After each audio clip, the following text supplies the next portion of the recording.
Bismillah ar-Rahman ar-Rahim. Dear viewers, Assalamu alaikum wa rahmatullahi wa barakatuh, and welcome to this special program entitled King and Nation.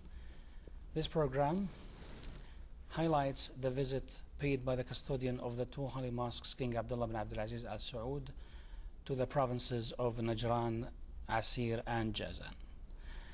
We are very delighted to have with us tonight two special guests. First, His Excellency Dr. Sultan Sultan, a Ministry of Higher Education consultant. And our second guest is His Excellency Engineer Abdurrahman Al-Yami, a member of the Shura Council. Gentlemen, welcome to the program. Thank you. Thank you very much. We're very happy to have you with us. I am Anwar Habram, hosting you tonight to talk about this special visit by the custodian of the two holy mosques to the provinces I mentioned, Najran, Asir, and Jazan. Yesterday was the first day of this visit, where the custodian of the two holy mosques started by visiting Najran, and I would like to start with Engineer Abdurrahman, if you don't mind, Dr. Sultan, please, go ahead. Since he's originally from the Najran province. Engineer Abdurrahman, being a Najran native, would you please tell us about your feeling on this special occasion? Well, first I'd like to thank you, Doctor, and thank Channel 2 Saudi Television to give me this opportunity to join you and join our families and friends in Najran province in welcoming the custodian of the two holy mosques in Najran province. It's a great honor actually for myself and for the people of Najran to welcome His Majesty the custodian of the two holy mosques in his country and his home. It's actually a feeling of having the leader of the nation. It is a feeling of pride. It is a feeling of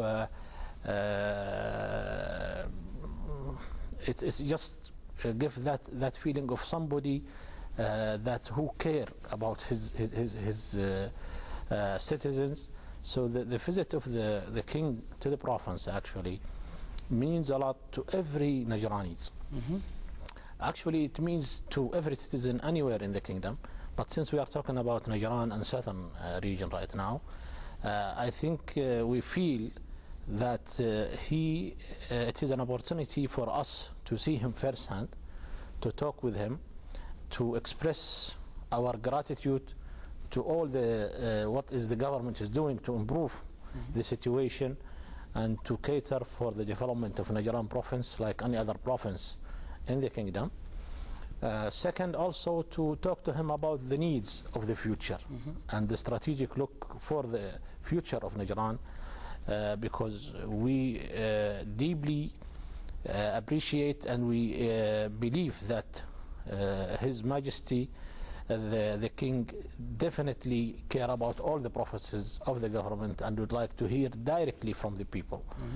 Of course, he can depend on his ministers to write different report about the services they are rendering to the people of the province, but it's not like seeing by himself. It's an opportunity to shake hand with His Majesty. It's an opportunity to listen to his directive and his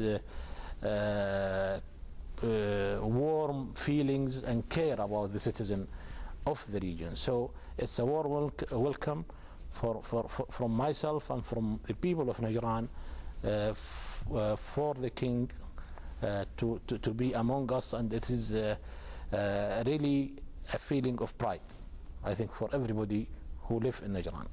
Thank you. Dr. Sultan, let me move to you, and I wanted to ask you about the period since Abdullah took the throne just over a year ago. Yes. But during this short period, he has visited most of the kingdom's provinces, inaugurating major projects and inspecting people's conditions and giving directives to improve the daily life of the Saudi citizen. So, being a Saudi citizen yourself, Yes. how do you see this special care and the busy schedule of the custodian of the two holy mosques going to the various provinces of the kingdom? First of all, بسم الله الرحمن الرحيم والصلاة والسلام على خير الأنبياء والمرسلين نبينا وسيدنا وحبيبنا محمد بن عبد الله. King Abdullah is a leader and a planner too. And to be a successful planner, you have to be inside. So he is very close to the people. And he visits many regions and listen and hear people needs. When we are in school in Japan, in Tokyo, or when I was also in the United States, hearing one and hearing two is a good designer. When you study, how to design regions, how to design and plan for good future. So really, I am very proud of King Abdullah as a leader, and with a vision also and a mission.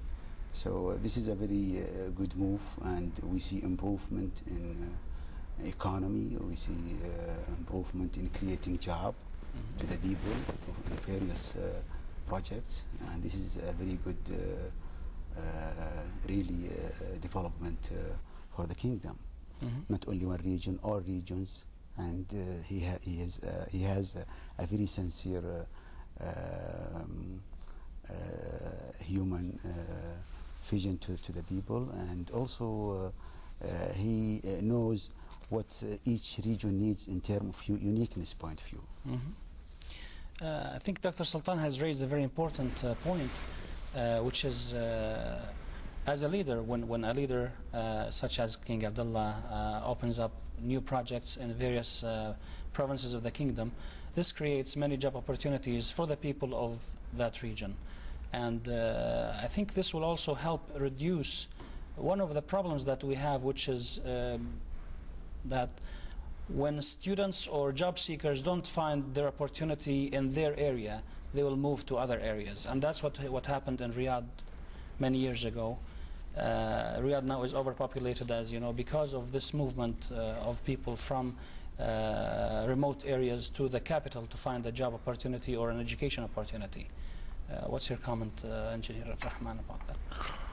Well, I agree with you completely. I think it's a very important point. I actually read in a Akkad newspaper today a statement said by His Royal Highness the Crown Prince Sultan, and he was talking about balanced development.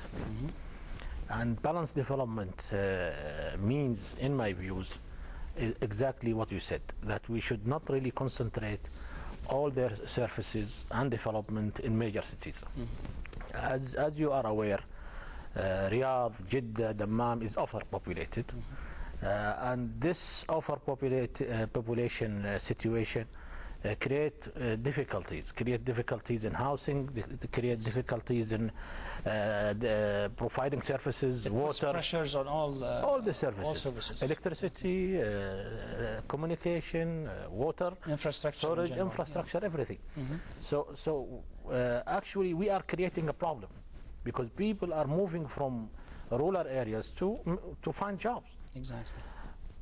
On the other hand, if we seek a balanced development, we try to find jobs for those people in their areas. When we find colleges, when we establish industries, when we establish hospitals, when we put distillation plant in areas, where we create opportunities for economic growth, for jobs availability, so the people of these regions will stay and find jobs where they are. Exactly. So this will give a double actually objectives. The first objective, that we reduce the pressure on the major cities, and other major objective is to develop these areas, because it's, from a strategic point of view, you should have a balanced development for all the regions. Exactly. You should not really concentrate on developing one area and finding the area undeveloped, because that can create poverty, can create unemployment, can create all the other problems. So I think it is really a vision, a strategic vision by the government to develop these areas, to put a good communication system, put a good electrical system, put good roads system, good infrastructure for all the different services, and create also colleges, hospitals, manufacturing facilities. All this will really help to develop the economy of this province, and also will help to develop, create jobs for the young people. So I think it is good for the regions, good for the province, good for the kingdom as a whole. Thank you, Engineer Abdulrahman. Dr. Sultan, let me just update you first before I direct my question to you on the activities of the custodian of the two holy mosques for today. He, along with Crown Prince, His Royal Highness Prince Sultan bin Abdulaziz, Minister of Defense, Deputy Premier Minister of Defense and Aviation, and Inspector General, received a large crowd of citizens along with their eminence, the ulama, the sheikhs, and senior officials of the Najran province, who came to greet him and wish him well. And of course they all had the lunch meal together. Being a leader among his people like this, when he gives his people even the opportunity to greet him and welcome him in their own home and express their gratitude for his visit and his care, what does that mean to the relationship between a leader such as King Abdullah and the people of Saudi Arabia? Well, this is really, it's a good model, open house. Since King Abdulaziz a long time ago have this model with an open house and open majlis, we call it, to the people, help a lot in terms of leadership, and help a lot to be close to the people. And also I see now some European, I think, countries also take these models to be one of the leadership to help to be close to the people.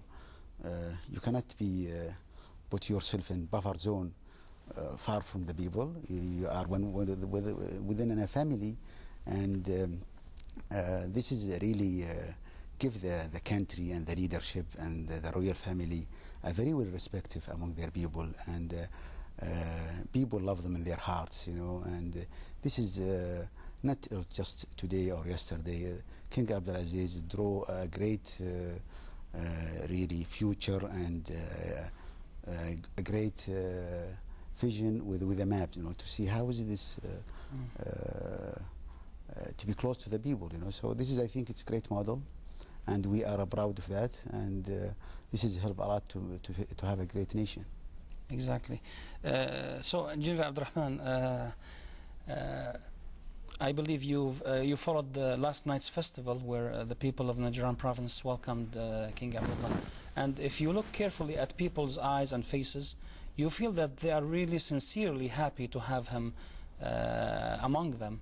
And from all the folklore that we saw, and the poems that were read, and if you look at the children, if you look at the crowds in the stadium, they feel as though he's one of them. Of course he's one of them, but he's their leader.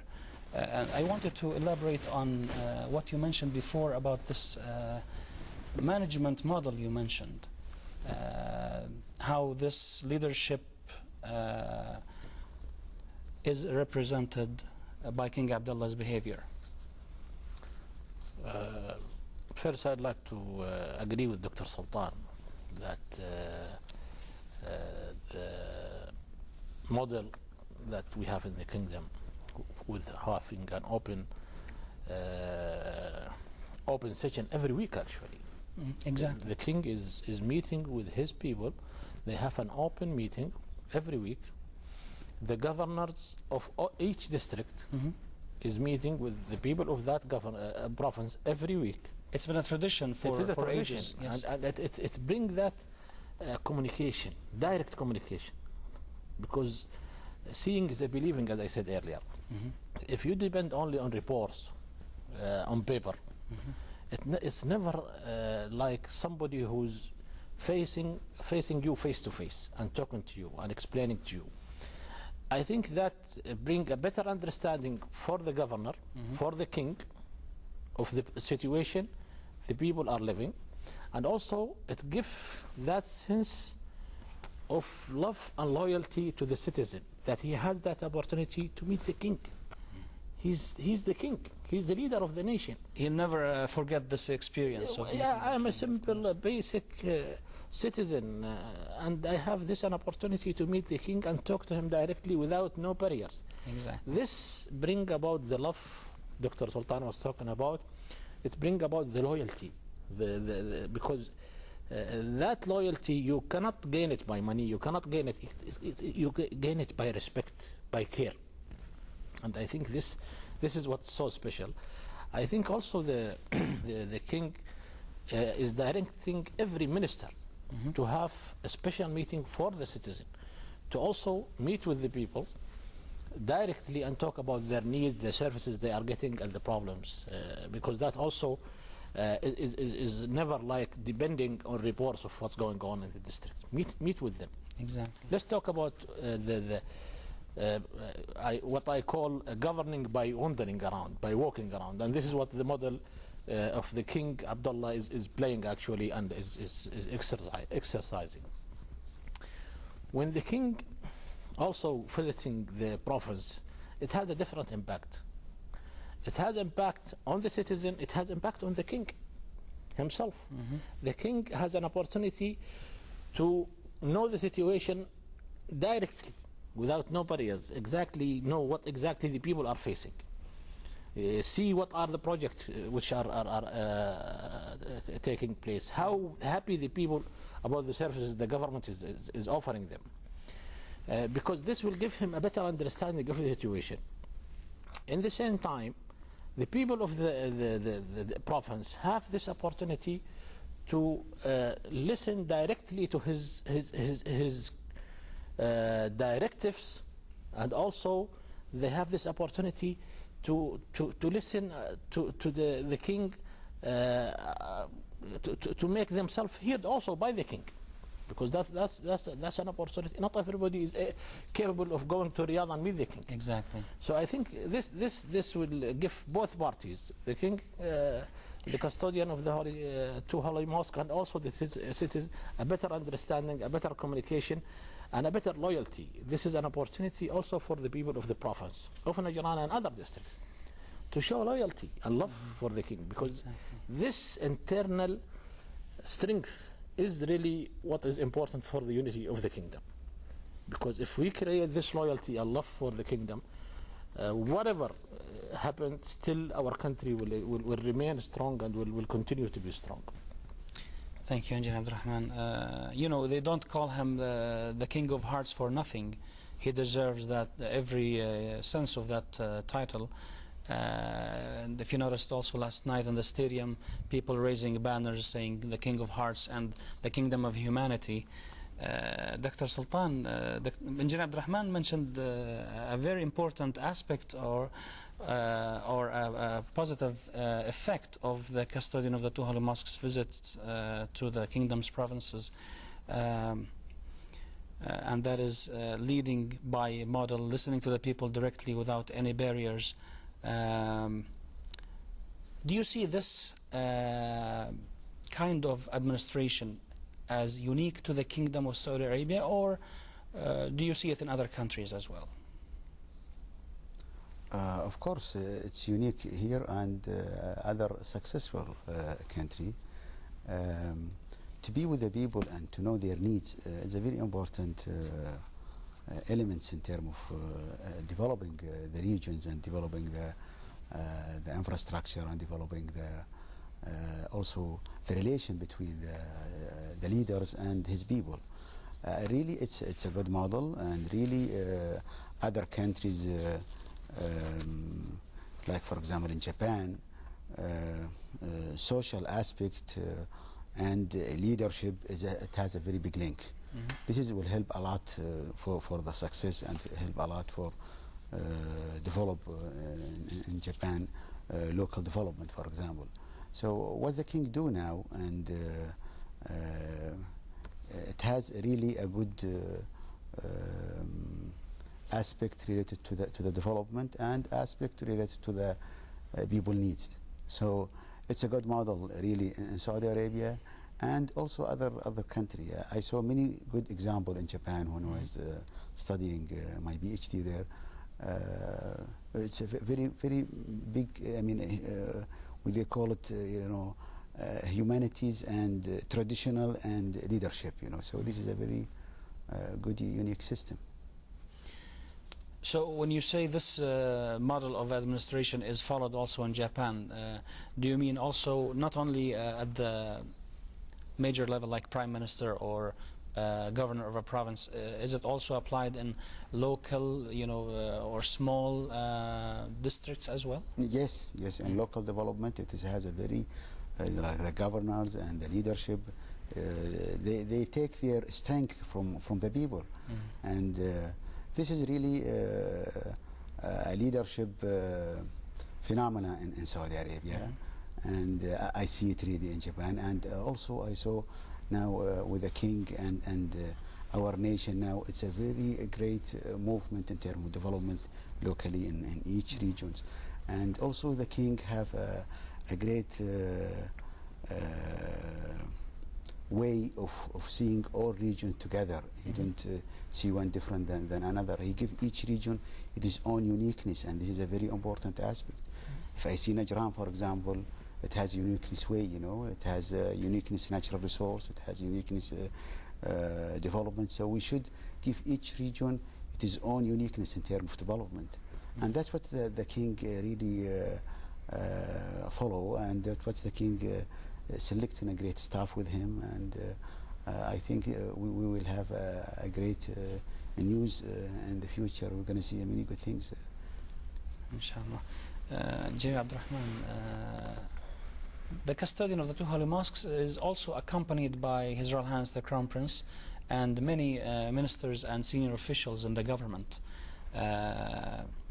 What's their role in also in strengthening the importance of this visit? I mean, the king is listening to the people, is inaugurating projects. How do you see the role played by the other officials, especially His Royal Highness the Crown Prince accompanying the custodian of the two holy mosques?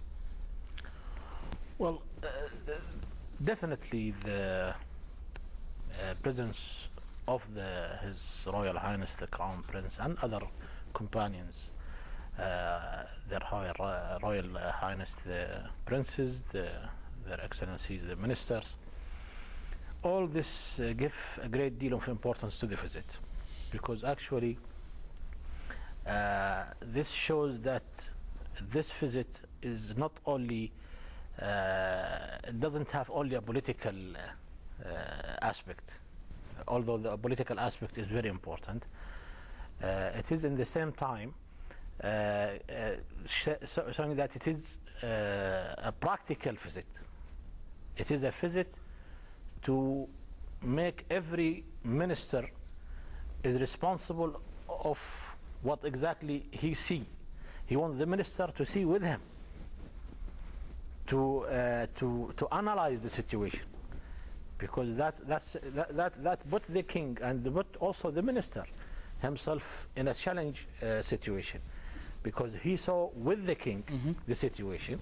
That's his area of specialty. Exactly. Yeah. So it's a practical visit. It is a strategic vision.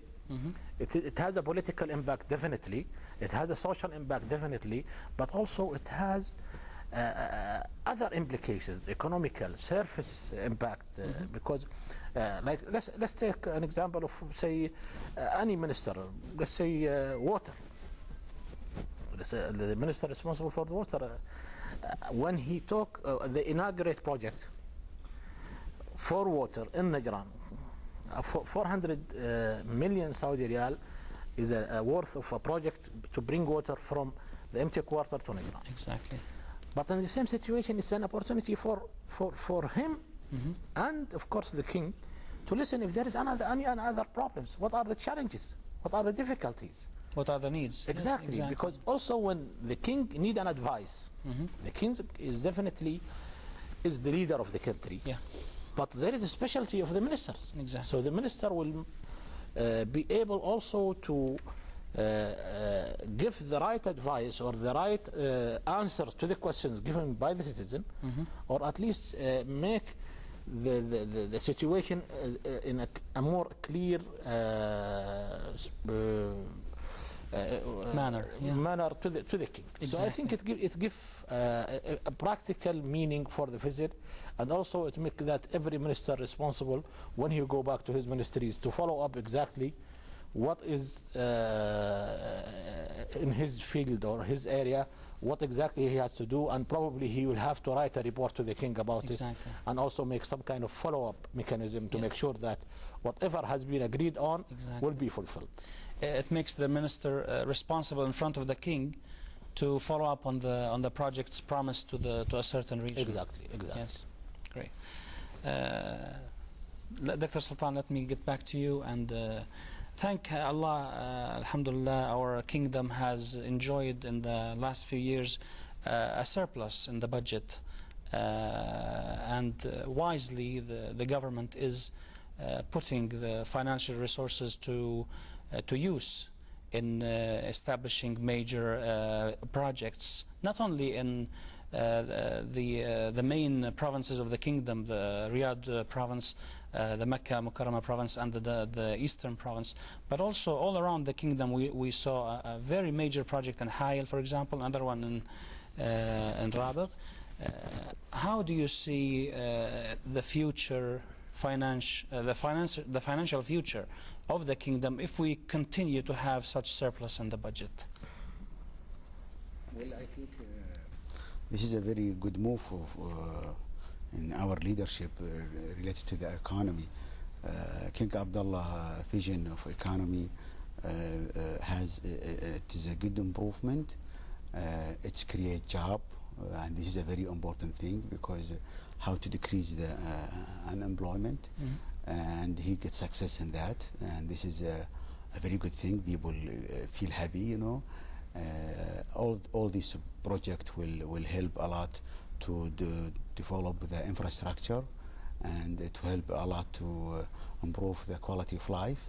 So really this is a very good things, and we are also thinking of the sustainability and how is use this surplus for the sustainability, and this is a very important major in terms of how to use solar energy, how to use other things, not only oil. Okay, oil, it's a very good to have it right now, but we should think also our vision, long-term objective, after 50 years, 70 years, what Saudi Arabia going to be. We have a great nation in terms of history point of view, Dawla al-Ummawiyya, Dawla al-Abbasiyya, and we have now Dawla al-Saudiyya. So Saudi Arabia have a very big responsibility in terms of its own nation, and also in terms of Islamic nations. So we should think of our background. Our background have a gold history. That's what the vision of our king, looking to see also a good movement with the development. So I think economy, it has a good improvement, and you will see many good projects in different regions. Now transportations, you are going to see railway. There is a good now networks around the kingdom. When I was in Japan, I was happy to travel from Tokyo to Hiroshima 4 hours, you know, with a speed of 310 kilometers per hour. I'm sure, you know, one day, within 20 years from now, you're going to see a great transportation. This is what will help a lot to be interstate with this transportation system. So I think we're going to use this surplus, and we're going to use the development in this way with a good vision under the leadership of King Abdullah. Thank you. And Abdul Rahman, since we're talking about economic aspects, All of us know that the kingdom enjoyed a previous economic boom in the 1970s and early 80s, and now, alhamdulillah, we're witnessing another one caused by soaring oil prices and other corrective measures by the kingdom's government to support the economy. How do you see the difference between the first economic boom and the current one? Well, I think we have used the first boom wisely.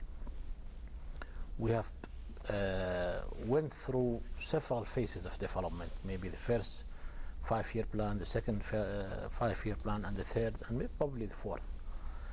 And that 20 years was used wisely to build the infrastructure, to build services, because before that we had almost very only the desert. Yes. Almost. Yeah, we built a very good transportation system. We built very good communication system. We built a very good education system, 7 universities. We built health institutions. We built etc. Like everything the government has the opportunity to do, we have done it. We laid the foundation. Exactly. Yeah. I think this boom should be different, in my judgment. Of course, we should continue partially to build infrastructures, build more roads, railroads, as His Excellency Dr. Sultan was saying, build more schools, more hospitals, desalination plant, whatever. However, I think we should continue the economic reform we have started. I think a few years ago we have embarked upon a very important economical reform, and this is why the Economic Council was established, which is shared by the custodian of the two holy mosques. And I think we should really not retreat from that, not being tempted by having all this surplus, because this surplus we don't know 5-10 years from now where it will lead us. Will that surplus continue? Will the situation of the prices of the oil will change? So I think we should continue. We have started by privatizing Saudi Telecom, as you know. And I was honored to be the chairman of that company. Yes, of course. I'm sorry, I forgot to mention that. No, I just mentioned that to set an example, because the services we had before that company was privatized and the services we have now is completely 180 degrees. Okay, that because privatizing have given that company the flexibility and the ability to expand and to improve services. Private sector always is more capable of providing better services and improve productivity. Revenue-wise, the company almost three times doubled. So what I want to say, that model should be also followed with other government agencies. Give the private sector an opportunity to invest in water desalination plant, for example, electrical power generation, for example, building a railroad, because that's what's being happening everywhere in the world. Why should be different in the kingdom? Yes. So we should not really retreat from that. We should build on it. We should expand, but we should also continue the economic reform, because that in 5-10 years from now will make the kingdom a more stable country, more stable economy. We should also make the environment more attractive for investment, because we should not rely only on government spending, because there are hundreds of companies around the world who are willing to come and invest. Exactly. That will cost the government nothing, and in the same time it will create jobs, it will build manufacturing facilities, it will build railroads, it will build highways if we want, bridges, whatever. So we should really not retreat from the economic reform, and we should give the private sector a very important role in the development, plus, of course, working hand by hand with the government agencies to build more and more of the infrastructures and the services the citizens need. Thank you, Your Excellency. We'll take a short break now with a song.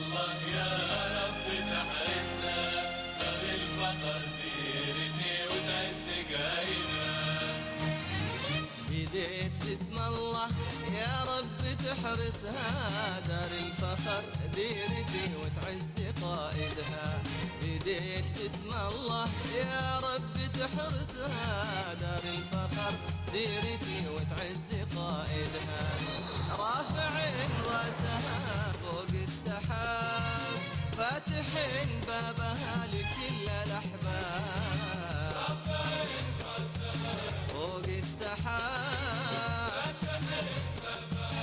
كل الأحباب، ديرتي يا موطن الماي بمجادك تتحدث الأيام، ديرتي يا منبع العز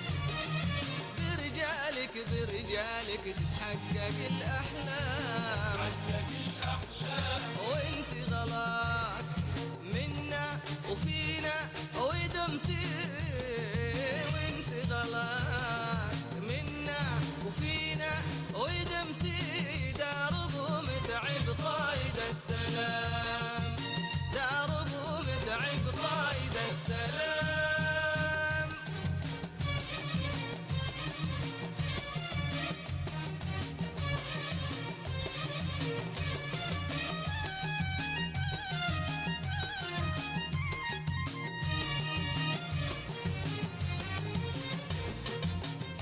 صحاري المجد احكي والله احكي عن سوالف ديرتي وربعي، يا صحاري المجد احكي والله احكي عن سوالف ديرتي وربعي، اهل الكرم واهل القيم والشهامه اللي فدوا بارواحهم رمز وكرامه، اهل الكرم واهل القيم والشهامه اللي فدوا بارواحهم رمز وكرامه، عبدالله مالكنا معاه اتكلنا، عبدالله مالكنا معاه اتكلنا، ديرتي يا موطن الماي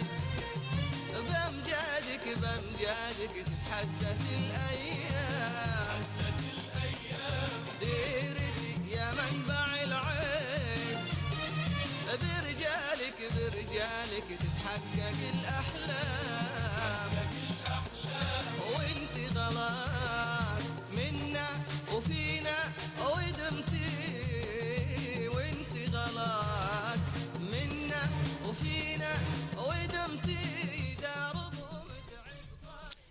Welcome again to this special program entitled King and Nation, covering the visit by the custodian of the two holy mosques, King Abdullah bin Abdulaziz Al Saud and His Royal Highness Crown Prince Sultan bin Abdulaziz, to the Najran province. And both of them will also visit the Asir province and the Jazan province in the next few days. Again, I'm just reminding you of our guests for tonight, His Excellency Dr. Sultan al-Sultan, Minister of Higher Education Consultant, and His Excellency Engineer Abdurrahman Liami, former Chairman of Saudi Telecom and current member of the Shura Council. Welcome again, gentlemen. Thank you. And Thank you. during the break, we were informed that we have another special guest with us online on the telephone from the United States, Engineer Osama Kurdi. Engineer Osama, welcome to the program. Can you hear us? Yes, I can hear you. Thank you very much. And welcome to you with your audience and your guests in the studio. Thank you very much. We're very happy to have you with us. Thank you. Would you please give us your insight on the current visit by the custodian of the two holy mosques to provinces in the south of the kingdom? Well, one more time, the custodian of two holy mosques, King Abdallah, proves the level of interest in the development of the different parts of Saudi Arabia.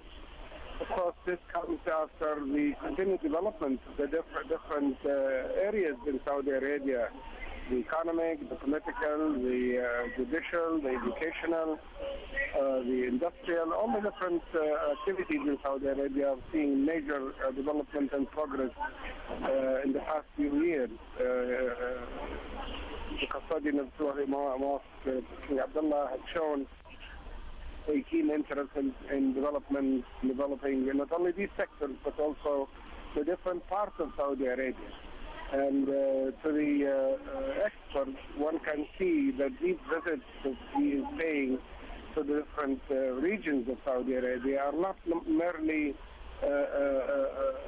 protocol visits to show the abilities of these different regions, but definitely to attract the interest of the investors and the business community to the potential that these different parts of Saudi Arabia have. The fact is that the government is taking specific steps in promoting the activities of the private sector. All experts agree that the leadership that the custodian of the Suhaili Mosque and his council in Sultan are showing is an obvious sign of the development the whole of Saudi Arabia will see. I have noticed that there are many projects being promoted, not only in Najran, but also in Jizan and in Yabha, in the Asir region. We have seen a new economic city being promoted in Jizan. We have seen a long list of projects that will be inaugurated during his visit. And when I say projects, I don't necessarily mean investments only, but we have seen projects in the health sector. We have seen projects in the training and educational sector. And we have seen also projects in the infrastructure area. Mm-hmm. And I'm sure that the attention the custodian of the Suhaili Mosque and his crown prince are showing in the different regions in Saudi Arabia, and particularly in the southern region, will definitely affect the people directly there through increased standard of living and, of course, development in many different areas. Thank you. Engineer Osama, I'd like to give our guests a chance to interact with you, starting with Engineer Abdurrahman Al-Yami, since he's a colleague of yours. You're both in the Shura Council. Go ahead, Engineer. That's correct. Yes, that is correct. Welcome, Engineer Osama. We are honored to have you to share this meeting with us. Thank you. I know that you are on an official visit to the United States, so that is correct. Thank you for having the time to participate with us. And I completely agree with you that it is an opportunity, and I was saying to our colleague here that we should really not depend totally on government investment in this area. We should really also make the environment more attractive for business community, whether it is internal, Saudi, or also from abroad, to invest in these regions to make it more viable for investment. Because if we create the investment environment which is really attracting the business community, probably we should have the opportunity to create more jobs, to also decrease the migration of the people from these rural areas to the major cities, which is creating a big problems for the major cities too. So well, let me tell you that some of the issues that will be discussed during the King's visit are additional incentives for investors in the southern regions of the country, and if that happens, I think we will see a major influx of not only Saudi investments but also foreign investments by providing these investors with maybe reduced taxation and other favorable conditions. But I also agree with you that the government should not be the only promoter of investment in these areas. But I think what is happening now, particularly, is the government playing a role of attraction by providing the seed of investment, like the economic area in Jizan, and also by providing all the rules and regulations that will make it attractive for the private sector to come in. And accordingly, I agree with you, it should be a combined effort between the government and the private sector. Dr. Sultan, a comment or a question to Engineer Osama? Well, I thank my colleagues. Thank you, Engineer Osama. As they cover, both colleagues, regarding the infrastructures and what's the King now opening these projects. Also, I'd like to focus on education, because education is a very important investment. King will open 2 universities, one in Najran and one in Jizan, and also these 2 universities focusing on their vision to be a uniqueness in terms of quality of education. Let me interrupt here for an important point in the educational area. Let us remember that now the private sector is welcome to invest in higher education. Yeah, we have seen the laws promoting the profit and non-profit universities to be started in Saudi Arabia. Not only that, but it is now possible for the foreign educational institutions to come to Saudi Arabia, and I hope that the Jizan economic area will include an educational part of it that will promote this investment. This is a very good, because as you see, the uniqueness of the regions and the uniqueness of the education, the quality of the education, and I think the King vision. Go ahead. Yes, we lost the line. King vision. He is saying that we will do so. You know, we're gonna have a unique system with a unique education related to the each areas or each region uniqueness, and this is a very important, because if you see, for example, other countries' success, you know, as you come to the uniqueness of the education and the quality of the education, this will help a lot to improve the success of the nation. Exactly. I just wanted to thank Engineer Osama Kurdi for joining us on the telephone from the United States, although he's on an official visit, but he found the time to communicate with us. We thank him for that. Engineer Abdurrahman, let me get back to you, and the point that you were discussing with Engineer Osama was very important, and it was about the role played by business people, businessmen and businesswomen in Saudi Arabia in financing and supporting major development projects in the kingdom, and especially educational projects like Dr. Sultan said. How do you see this going on right now? Are business people in the kingdom doing enough in supporting development plans? Well, as I mentioned earlier, the difference between the first economical boom and this economical boom. In the first economical boom, the government has invested a lot of money in also developing the private sector itself. The private sector has no means in that time. They had a lot of government loans in those times to be able to stand and to be able to be productive and to help the private sector to stand on its feet, foot, as they say. Now the government or the private sector is more mature than what it used to be in the first boom. Now there is another opportunity. It's not only the private sector I'm talking about in the government, inside the Saudi Arabia. I'm talking about the private, the investment from abroad also, because look to the surrounding countries. Look to Dubai. Look to the other government.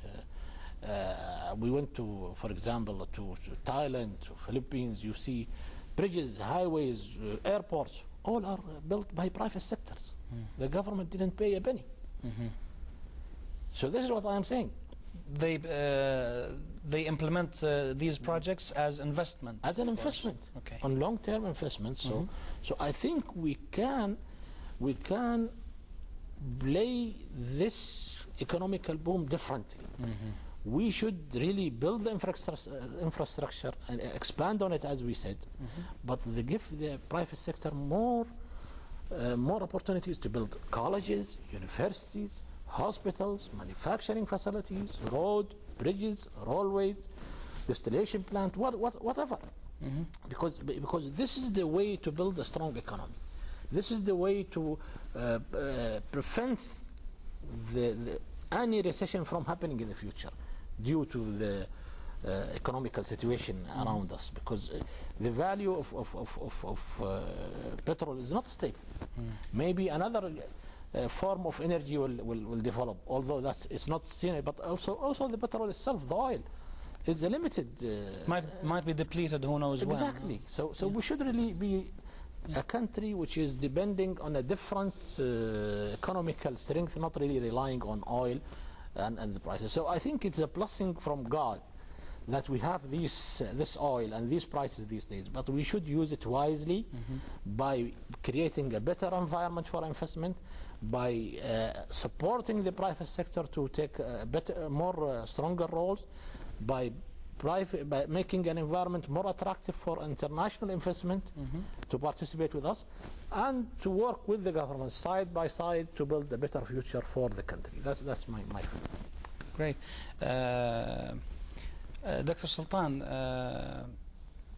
what Engineer Abdulrahman said was really very insightful, and I think the point he was trying to raise, if I got it correctly, was that the private sector, because of its competitiveness and because it's not restricted by bureaucracy, is capable of providing high quality service in implementing projects and in helping the government implementing development plans,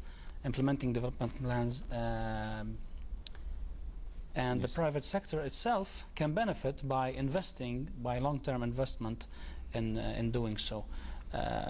Back to the comparison between the first economic boom and the current economic boom.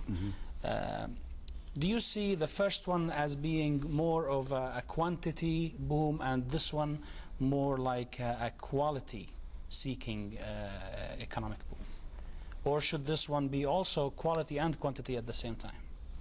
I think quality and quantity, and we should learn from other countries'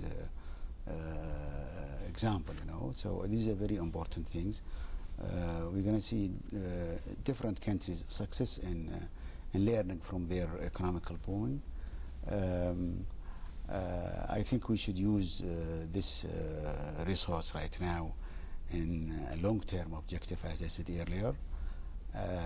We should let private sector to integrate with the government sector. I'll give you one example. Example is a very good thing to illustrate things. We have one region in the kingdom. One of the private sectors, he came to the region and he built schools. And can we find out which region it is? It's in Qasim. Okay. It's my hometown. Okay. And his name is Muhammad Al-Qudair. He's a very successful businessman. He have a school here called Madaris Tarbiya Namudajiya, and also he built Al Yamama University. And in this region, in Al Kabra, Riyadh Al Kabra, there is no government. We don't have a government. We didn't rent a school for our. There is no renting. It's government. We make it government-owned buildings. All buildings. This is a very number one. We success in the region. And also he tries to help government to create job for ladies and female and build their skills, instead of staying in their home, let them to come to learn computer, to make crafts and to also use natural resource like dates, and to make. So this is a really people is encouraging, Yeah. and this is his vision to work with the social improvement and social development, and he get interested in that. He stay there, and all the time he just building new ideas. Really, I am encouraging, these billionaires, in our country, and there is many of them, to go ahead and to be a partner with the government. Government open all their gates to them, and I think there is many good example, and with our leadership we will success, and also listen and seeing other countries success in their experimental development. This is also a good way of seeing the future, and I am just bringing this example to see, how is this in the ground, having, for partnership between government and private sector. Exactly. We all seek to have, the best in this beloved country of ours. Engineer Abdurrahman, being on the Shura Council, along with Engineer Osama, our guest on the telephone a few minutes ago, what's your role in clarifying the image for the custodian of the two holy mosques, His Royal Highness the Crown Prince and ministers? Because you see a lot of reports, you hear a lot of committee hearings in the council. When the king goes on a visit like this, what's your role in preparing for such a visit, if you have one? Well, the Shura Council is, as you understand, and our viewers understand, that is constituted of 150 members, and they are from all the regions of the kingdom. Yes. And they are selected on very objective manner, either based on their education or experience, and mostly we have experience in all the fields the government requires. We have engineers, we have lawyers, we have in education, we have doctors in medicine, we have name it. Yes.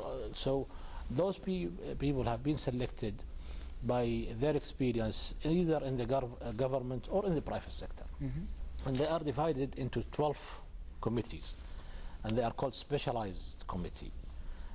The committee I am in, for example, is specialized in transportation and communication and information technology. I chair that committee. Because of your former experience with the Because STC. of my experience. Yes. Okay. I'm sorry, they're telling me we have about 30 seconds, if you can sum up. Those committees study report of the ministries, pay a visit also to the different regions, Yes. and write reports and make to the whole Shura Council. They make decisions, and those decisions are elevated to the custodian of the two holy mosques to take action upon. So it is just the hierarchy of the decision making. That's, thank you for clarifying that to our viewers, because it's really a very important role. We're really proud of what the Shura Council has been. Really, it has a good improvement in recent years. Yes. We see many good things. Which is Yes. have activity related to the many different sectors. Dear viewers, at the end of this special program, King and Nation, from Channel 2 Saudi Arabian Television, we'd like to thank our guests, Dr. Sultan, Ministry of Higher Education consultant, His Excellency Engineer Abdurrahman Liami, a member of the Shura Council, and our guest on the telephone previously, Engineer Osama Kurdi. I am Anwar Habram, along with Director Fahad Al-Umar and his entire crew. Thank you for watching. Assalamu alaikum.